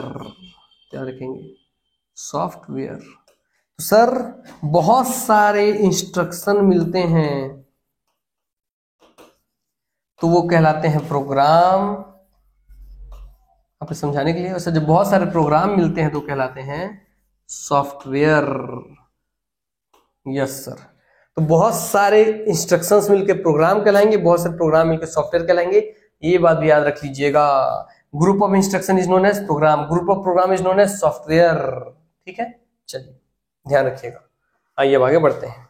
अब प्रोसेस्ड डाटा, प्रोसेस किया हुआ डाटा ही नोन एज इंफॉर्मेशन। तो आगे बढ़ते हैं, ठीक। तो कंप्यूटर सिस्टम को, कंप्यूटर के सिस्टम को नियंत्रण करने वाला, कंट्रोल करने वाला प्रोग्राम ही उसका सॉफ्टवेयर कहलाता है। कंप्यूटर की आत्मा सॉफ्टवेयर को कहते हैं। तो क्योंकि शरीर हो गया भौतिक शरीर, जिसको आप छू सकते हैं, पकड़ सकते हैं, जो कंप्यूटर पूरा है वो हो गया उसका भौतिक शरीर, हार्डवेयर। उसके अंदर काम करने की क्षमता उसका आत्मा ही तो है जो उसको जीवित रखा है, इसलिए भाई आत्मा कौन है, सॉफ्टवेयर। वैसे ही आइए अगला कि कंप्यूटर सिस्टम के सभी उपकरणों को निम्नलिखित के द्वारा समझा जाता है। कंप्यूटर सिस्टम क्या होता है, तो कंप्यूटर सिस्टम भैया hardware plus software plus user मिला करके कोई कंप्यूटर सिस्टम बनता है। बिना हार्डवेयर के कोई कंप्यूटर सिस्टम नहीं, बिना सॉफ्टवेयर को कंप्यूटर सिस्टम नहीं, क्योंकि भैया शरीर है तो उसकी आत्मा है, तभी तो जिंदा है। और दोनों जिंदा में भाई काम करवाने वाला ये उसका यूजर है। हार्डवेयर क्या कहलाता है? तो इंटरनल डिवाइस और पेरिफेरल डिवाइसेस। तो जो उसके इंटरनल डिवाइसेस जिस अंदर मदरबोर्ड, सदरबोर्ड, सीपीयू के अंदर जितनी चीजें भरी हुई हैं सबके अंदर, वो इंटरनल डिवाइसेस हो गई। और बाहर जिसको आप छुपा रहे हैं वो आपके पेरिफेरल डिवाइसेस हो गई, है ना। तो हार्डवेयर किसे कहते हैं? Internal devices plus peripheral devices is known as hardware. तो इंटरनल प्लस पेरिफेरल मिलाकर के हार्डवेयर कहलाता है। Hardware plus software plus user मिलाकर के कंप्यूटर का सिस्टम कहलाता है। ठीक है। सॉफ्टवेयर क्या होता है? प्रोग्राम के ग्रुप को, प्रोग्राम के कलेक्शन को सॉफ्टवेयर कहते हैं। तो group of program is known as software, और सॉफ्टवेयर कंप्यूटर की आत्मा है। और यूजर कौन होता है? कंप्यूटर का ऑपरेटर जो होता है उसे हम यूजर कहते हैं। एक शब्द का मतलब आप समझ गए होंगे। अब आगे बढ़ते हैं। अब आ गया कंप्यूटर भारत से रिलेटेड एक इंट्रोडक्शन हो रहा है, आज परिचय है। तो आज एक शब्द से परिचित हो रहे हैं। कंप्यूटर किसे कहते हैं परिचित हो रहे हैं। कंप्यूटर के फादर कौन है, उसका क्या बैकग्राउंड है, सबसे परिचित हो रहे हैं दोस्तों आज एक क्लास में। ये मतलब कि क्लास कितना लंबा है ये सोचिए, कितना सारा नॉलेज मुझे एक क्लास में मिल रहा है। वो नॉलेज आपके लिए बहुत महत्वपूर्ण होना चाहिए दोस्त। अगर आपको पोस्ट लेना है तो आपको बाकियों से अलग होना होगा, बाकियों से अलग करने के लिए आपको बाकी से हट के मेहनत भी करना होगा, इसलिए इस बात का ध्यान रखिएगा। आइए, रुद्र भारत का पहला स्वदेशी सर्वर है। क्या बोल रहा है? भारत का पहला स्वदेशी सर्वर का नाम क्या है? ये लेटेस्ट चीजें ध्यान रखना है, भूल जाओगे तो सब खत्म। और हाँ, ये सारे भैया जो आपको मिल रही है सब डाटा वगैरह, इसलिए आप अर्जुना क्लासेस का कंप्यूटर का बुक ले सकते हो, मार्केट में अवेलेबल है। बेस्ट बुक है, उससे बेस्ट कोई बुक नहीं है। मैं जो एक्स्ट्रा बता रहा हूँ एक्स्ट्रा मेरा है, बाकी बुक में सारे लिखित रूप में सब चीज बुक में दिया हुआ है अर्जुना क्लासेस के कंप्यूटर के बुक में। उस बुक से आप जुड़ सकते हैं, बहुत ज्यादा फायदा होगा। 2023 का जो बुक है उसको ले लीजिए, उसी का पूरे डाटा ही। हाँ, तो ये रुद्र भारत का पहला स्वदेशी सर्वर को क्या कहते हैं? क्या नाम है? रुद्र। रुद्र याद रखिएगा। The first server of India, first server of India, first आपका देसी सर्वर, स्वदेशी सर्वर ऑफ इंडिया क्या भैया? रुद्र है। रुद्र है। तो भारत का पहला स्वदेशी सर्वर का नाम है क्या आपका? रुद्र। तो देखिए, आजादी का डिजिटल महोत्सव के तहत CDEX Rudra server India first ever indigenous server, स्वदेशी सर्वर है भारत का पहला। इसका नाम है रुद्र सर्वर। रुद्र रुद्र रुद्र। आइए, उद्देश्य क्या है इसका देख लेते हैं। किसने बनाया इसको? इसको बनाया सर CDEC पुणे ने। CDEC पुणे ने, है ना। Centre for development of advance computing, CDEC का फुल फॉर्म याद रखेंगे। क्लियर हो बातें? Rudra India secure and reliable server है, इंडिया का पहला सर्वर है। इसका निर्माण CDEC ने किया है। CDEC में centre for development of advance computing Pune ने किया है। चलिए, एक तो उद्देश्य क्या था? तो रुद्र को बनाने का उद्देश्य था कि भारत में सुपर कंप्यूटर की डिजाइन व विनिर्माण करना। हमें अपने एक ऐसा सर्वर बनाया है जिसके तहत हम भारत में सुपर कंप्यूटर को डिजाइन कर सके और खुद का वही सुपर कंप्यूटर हम बना सके। तो इसका मुख्य उद्देश्य ये था, सुपर कंप्यूटर का डिजाइन और विनिर्माण। हाँ, ठीक है।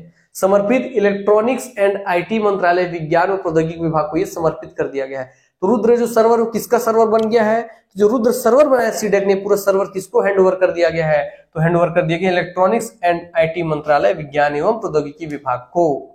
इलेक्ट्रॉनिक्स एंड ET&T मैंने हो गया ET&IT मंत्रालय विज्ञान एंड साइंस एंड टेक्नोलॉजी विभाग को यह सौंप दिया गया है। ये सब पूछ सकता है ना। यह अनुसंधान और विकास के लिए, नवाचार प्रौद्योगिकी के लिए, अनुप्रयोगों के विकास को बढ़ावा देगा तथा नागरिकों और व्यवसायों को अत्याधुनिक, पारदर्शी, सुरक्षित और विश्वसनीय डिजिटल सेवा वितरण की सुविधा प्रदान करेगा। तो इसको उद्देश्य आप देख लीजिए, इसका क्या क्या उद्देश्य है वो आप समझ गए। तो भाई, भारत का पहला स्वदेशी सर्वर का नाम रुद्र है। इसको बनाया CDEC पुणे ने बनाया है। Centre for development of advance computing ने बनाया है। ये स्वदेशी है। किसको दे दिया गया है? इलेक्ट्रॉनिक्स और IT मंत्रालय विज्ञान प्रौद्योगिकी विभाग को दे दिया गया है। Aimed at design and manufacturing of super computer in India. इसका एम, लक्ष्य क्या है कि हम डिजाइन करें और मैन्युफैक्चरिंग करें सुपर कंप्यूटर को भारत में ही, हम जितने भी सुपर कंप्यूटर उसका निर्माण करें, उसका डिजाइन करें भारत में। ये इसका है। Celebrating the iconic week of Amrit Mahotsav, ministry of electronics and information technology. तो ministry of electronics and information technology को दे दिया गया है। नवंबर 29 से दिसंबर 5, 2021 का भैया ये बात हो रहा है। उस समय का ये डाटा है, ध्यान रखिएगा। तो कभी पूछता है। अब कंप्यूटर के उपयोग पे आ जाते हैं, है ना। कंप्यूटर के उपयोग पे, ठीक। चलिए, कंप्यूटर के उपयोग, यूजेस ऑफ कंप्यूटर पे चलते हैं। ये देख लीजिए, कितना समय, कुछ ज्यादा समय हो जाएगा तो दिक्कत है आप लोगों के लिए। ठीक है, 1.5 घंटे की क्लास होनी ही चाहिए। हाँ, तो कंप्यूटर के देख लेते हैं कितना क्लास बचा है, एक बार डाटा पहले चैप्टर में। हाँ, कुछ क्वेश्चन है, बस हो जाएगा। यहाँ से दूसरा चैप्टर है डेवलपमेंट ऑफ कंप्यूटर, इतना ही पढ़ना है। तो इधर कुछ क्वेश्चन भी आपसे लास्ट में पूछेंगे। चलिए, ज्यादा नहीं बचा है, पढ़ लेते हैं, अभी तक फटाफट हो जाएगा। ठीक है। तो कंप्यूटर के उपयोग, यूजेस ऑफ कंप्यूटर का क्या क्या उपयोग इसको वन लाइनर में देता है। तो शिक्षा क्षेत्र में इसको उपयोग है, वैज्ञानिक अनुसंधान में, रेलवे तथा वायुयान आरक्षण में, संचार और बैंकिंग क्षेत्र में, मनोरंजन क्षेत्र में, चिकित्सा विज्ञान में, रक्षा क्षेत्र में, प्रकाशन क्षेत्र में, व्यापार क्षेत्र में, प्रशासन क्षेत्र में, uses of computer different fields, देख लीजिए पूरा लिस्ट निकाल दिया इंटरनेट से, educational, banking sector, medical sector, embedded system, computer aided design, CAD, computer aided manufacturing, CAM, CAD CAM, business, e commerce, defence, simulators, tourism, engineering and robotics, entertainment, communication, space program, सब जगह ही computer का उपयोग। आज ऐसा कोई field नहीं जाकर computer का उपयोग ना हो रहा हो, है ना भैया। तो कंप्यूटर का प्रयोग विभिन्न क्षेत्रों में किया जा रहा है। वर्तमान में शायद ही कोई ऐसा क्षेत्र हो जहां कंप्यूटर का प्रोग्राम नहीं किया जा रहा है। निम्नलिखित क्षेत्रों में कंप्यूटर का उपयोग किया जाता है, इन सारे क्षेत्रों में किया जाता है। तो इसलिए सारे क्षेत्र आपको रटने ही नहीं, आपको पता अपने दैनिक जीवन में हर एक क्षेत्र में आज कंप्यूटर का उपयोग है। मेरे हाथ से में कंप्यूटर है, मेरे फोन में भी घड़ी, मोबाइल बन के कंप्यूटर है, हर जगह मैं खुद कंप्यूटर से घिरा हुआ हूँ। यस सर, तो डिजिटल वॉच भी एक कंप्यूटर है। चलिए आते हैं कंप्यूटर साक्षरता या कंप्यूटर लिटरेसी। तो पहले विश्व साक्षरता दिवस कब मनाया जाता है कंप्यूटर का? 2 दिसंबर पहले पढ़ लिए भाई। आगे कि कंप्यूटर साक्षरता या कंप्यूटर लिटरेसी क्या है? तो कंप्यूटर साक्षरता का अर्थ है कंप्यूटर और उससे संबंधित तकनीक का दैनिक जीवन में उपयोग कर पाने में सक्षम होना। मतलब आप कंप्यूटर को अपने डेली बेसिस की लाइफ में यूज कर सकते हैं। जैसे आपको प्रेजेंटेशन दें तो सिर्फ स्लाइड बनाने आ रहा है कि नहीं आ रहा है, आपको भी कुछ टाइप करना, टाइप करके अपना पूरा नोट्स बना पा रहे हैं कि नहीं बना पा रहे हैं, कुछ पेंट करना, मतलब दैनिक जीवन में उसको उपयोग कर पा रहे हैं नहीं। अगर कर पा रहे हैं तो आप कंप्यूटर के साक्षर हैं, अर्थात नहीं। तो भैया एक कंप्यूटर साक्षर व्यक्ति कंप्यूटर की कार्य क्षमता को जानता है तथा प्रतिदिन के कार्यों के लिए उसे निर्देश देने में सक्षम होता है। ठीक है, एंड यूजर क्या करता है? बहुत बार इसको पूछा एग्जाम में और बच्चे शब्द को मतलब एंड यूजर क्या होता है सर? आइए तो समझते हैं कि वह व्यक्ति जो प्रायः कंप्यूटर का विशेषज्ञ नहीं होता परंतु दैनिक जीवन में कंप्यूटर व संबंधित तकनीक और प्राप्त सूचना का उपयोग करता है, एंड यूजर कहलाता है। जैसे कि आप और हम, we are not a software engineer, we are not an computer engineer, but हम लोग अपने दैनिक जीवन में कंप्यूटर का उपयोग कर रहे हैं, हम क्या है? एंड यूजर्स हैं। जैसे मैं स्मार्ट वॉच का प्रयोग कर रहा हूं, मैं एक एंड यूजर हूं। मैं घड़ी मोबाइल का प्रयोग कर रहा हूं, एक एंड यूजर हूं। ठीक है, जैसे भाई आपको कहीं मूवी देखने जाते हो, टिकट काउंटर में टिकट काट रहा है उस सिस्टम से, वो एक एंड यूजर है। तो ध्यान रखिएगा, वह व्यक्ति जो प्रायः कंप्यूटर का विशेषज्ञ नहीं होता, हम सब विशेषज्ञ नहीं है, मगर दैनिक जीवन में कंप्यूटर व संबंधित तकनीक, कंप्यूटर से जुड़े हुए टेक्निक का, जिसमें स्मार्ट वॉच का उपयोग कर रहा हूं तो उसके टेक्निक का मैं प्राप्त और उससे प्राप्त सूचना का मैं उपयोग कर रहा हूं कि मैं कितने कदम चल लिया, कितने कैलोरी जल गया, तो दिखा रहा है सर अभी 4033 कदम चल चुके हैं, 106 कैलोरी आपका बर्न हो चुका है, ये सब चीज। तो इससे डाटा मुझे मिल रहा है, तो प्राप्त सूचना का उपयोग करते हैं, हम एंड यूजर कहलाते हैं। तो इससे मैं एक एंड यूजर हूं, आप एक एंड यूजर है। ठीक है, डिजिटल डिवाइस क्या होता है? डिजिटल डिवाइड, डिवाइड बोला है, डिवाइस नहीं, डिजिटल डिवाइड।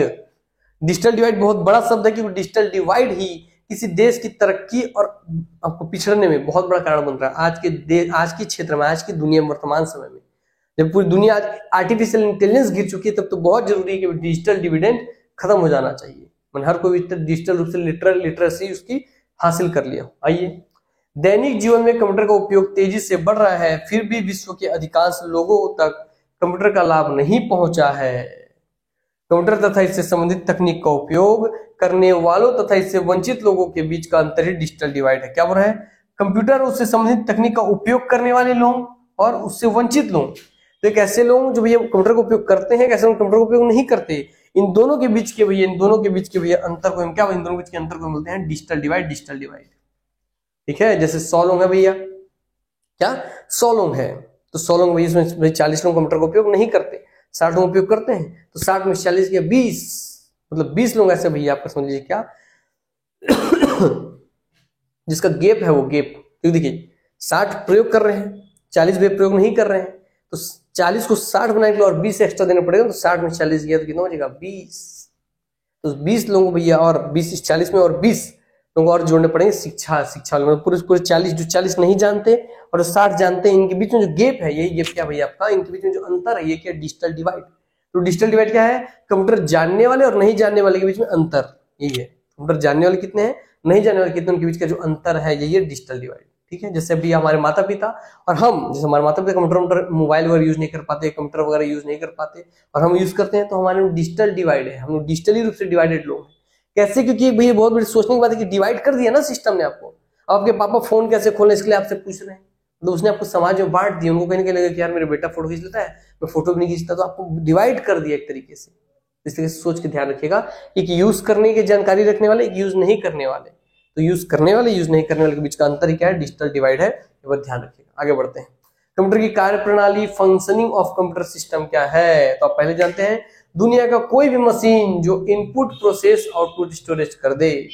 कि कंप्यूटर का फंक्शन क्या है, कार्य प्रणाली क्या है, फंक्शंस ऑफ कंप्यूटर है इनपुट प्रोसेस आउटपुट स्टोरेज। कोई भी डाटा आप उसको डालो, दो गुणा दो डालो तो आपने इनपुट दिया, उसने प्रोसेस किया और बता दिया आउटपुट में 4 होगा, आपको डिस्प्ले करके दिखा दिया और फिर उसको अपनी स्टोरेज कर दिया। तो आईपीओएस ये फंक्शन ऑफ कंप्यूटर है। आईपीओएस के आधार पर भाई कोई चीज कंप्यूटर कहलाती है। तो IPOS input process output storage, ध्यान रखिएगा। तो कंप्यूटर के द्वारा निम्नलिखित 4 कार्य किए जाते हैं, डाटा का इनपुट, डाटा का स्टोरेज, डाटा का प्रोसेसिंग और डाटा का आउटपुट। तो इनपुट प्रोसेस आउटपुट और storage, input process output, input process output और स्टोरेज।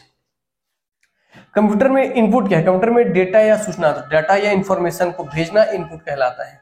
ये सीपीयू के लिए डेटा और निर्देश भेजता है। तो इनपुट में हम क्या करते हैं, हम इनपुट करते हैं तो हम भैया सीपीयू कंप्यूटर का दिमाग है तो उसको बोल रहे हैं सुना भाई, जैसे हम किसी बोले एक गिलास पानी पिला दे भाई, तो जो आप बोले उसके वो उसके कान से उसके दिमाग में पहुंचा ना कि सामने वाले आपको पानी पिलाने बोला है, उसका दिमाग ने फिर वो काम किया कि पानी पिला दिया। बस वैसे ही तो कंप्यूटर का दिमाग सीपीयू है, सीपीयू को भैया क्या करना है उसके लिए मैंने इनपुट डाला 2 गुणा 2, तो हाँ सर सीपीयू के लिए डेटा और निर्देश आपने भेजा।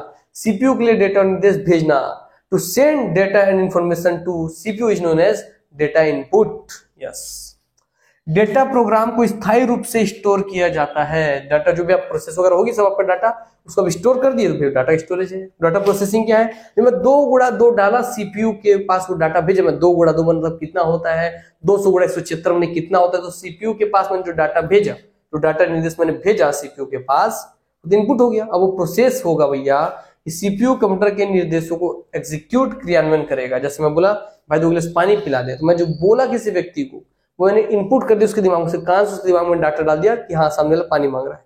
और उसका दिमाग प्रोसेस करेगा, अच्छा पानी मांग रहा है तो भाई पानी वाला जग वहां पर है, गिलास वहां पर है, उसको नल को खोल के पानी लाना है, फिर यहाँ लाके इनको पकड़ाना है। तो प्रोसेस कर लिया, प्रोसेस कर लिया, हो गया भाई पानी में ढाल उड़ सब ला करके दे दिया। और जब ला करके दिया और मैं पानी पिया तो क्या हो गया भैया, जब ला के मैंने हाथ में दे दिया, मैंने मेरे को दिख रहा है कि हाँ मेरे हाथ में गिलास आ गया। ये आउटपुट जितना भी उसका प्रोसेसिंग का जो रिजल्ट है, परिणाम है, वो आपके हाथ में आ गया, पानी आ गया, 2 गुणा 2 बराबर 4 हो गया। तो भैया उसका रिजल्ट ही आपका क्या आउटपुट होकर के आपको डिस्प्ले होगा, वो है आउटपुट। और लास्ट में उस डाटा को आप सेव कर दिए, जिसमें पानी को पी अपने पेट में स्टोर कर लिया, तो स्टोरेज। यस, हो गया भैया। सीपीयू कंप्यूटर के निर्देशों को एग्जीक्यूट क्रियान्वयन करता है। तो प्रोसेसिंग ऑफ डाटा क्या है, टू एग्जीक्यूट इंफॉर्मेशन। तो execution of information, execution of processed data is known as processing. Processing तो प्रोसेसिंग का मतलब क्या है, एग्जीक्यूशन या क्रियान्वयन ऑफ डाटा, क्रियान्वयन ऑफ निर्देश। एग्जीक्यूशन या क्रियान्वयन इसका निर्देशों का या भैया इंफॉर्मेशन का। तो एग्जीक्यूशन ऑफ इंफॉर्मेशन, क्रियान्वयन करना निर्देशों का ही क्या है, प्रोसेसिंग। प्रोसेसिंग याद रखने शब्द ऐसे ही ध्यान रखना है, ऐसे ही पूछेगा लाइन में कि what is computer processing means, तो लिखेंगे आप execution of information. Execution of information, निर्देशों का क्रियान्वयन, ठीक है। हाँ, डाटा आउटपुट, यह उपयोगकर्ता को संशोधित डेटा उपलब्ध कराता है। इसके लिए माध्यम की आवश्यकता होती है जिसे जिस आउटपुट डिवाइस कहते हैं, मतलब इसको डाटा को स्टोर करना है, आउटपुट करना, आउटपुट के लिए आपको स्टोरेज तो हो गया, डाटा आपको आउटपुट करना है तो माध्यम चाहिए आपको, चाहे मॉनिटर चाहे कुछ डिस्प्ले यूनिट जिसपे आप डिस्प्ले कर सकेंगे इतना रिजल्ट आया है। तो ये बोल रहा है यह उपयोगकर्ता को संशोधित डाटा, संशोधित में प्रोसेस किया हुआ डाटा उपलब्ध कराता है। तो पूछेगा एग्जाम में इतना ही कि संशोधित डाटा कौन उपलब्ध कराता है उपयोगकर्ता को, ठीक है। तो प्रोसेस्ड डाटा कौन अवेलेबल करवाता है यूजर को, ठीक है, वो करवाता है भैया आपका आउटपुट डिवाइस। इसके लिए माध्यम की आवश्यकता होती है, मॉनिटर हो, डिस्प्ले यूनिट हो, किसी न किसी माध्यम की आवश्यकता होती है जिसे और उसी माध्यम को हम क्या कहते हैं, आउटपुट डिवाइस कहते हैं। तो आप समझ गए, हाँ सर क्या क्या समझना है वो ध्यान समझिए। क्या सीपीयू के लिए डेटा और निर्देश भेज